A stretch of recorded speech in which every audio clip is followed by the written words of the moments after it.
Alors, l'accord de reconnaissance mutuelle Québec-France, c'est un accord qui est très intéressant aussi parce que j'ai eu la chance de le signer, d'aller le signer à Paris.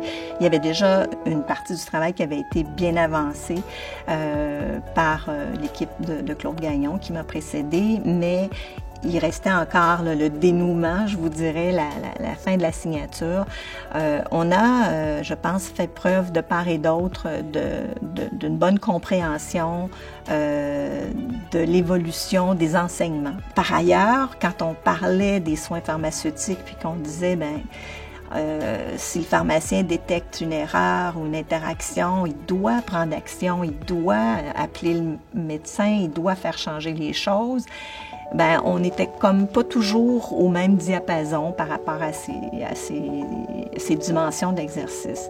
Donc, je pense qu'on a réussi à bien cibler les caractéristiques, ce qui nous manquait, ce qui leur manquait, ce qui était nécessaire à bien compléter nos formations avec le programme de qualification en pharmacie, un programme d'à peu près 1 an et demi qui permettait de faire en sorte qu'on ait une reconnaissance et qui donnait une garantie aux gens qu'ils auraient accès à la pratique.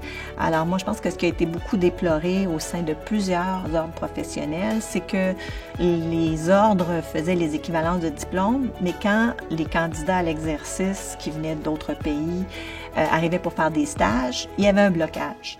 Alors on leur disait oui, mais dans le fond, on leur donnait pas l'accès.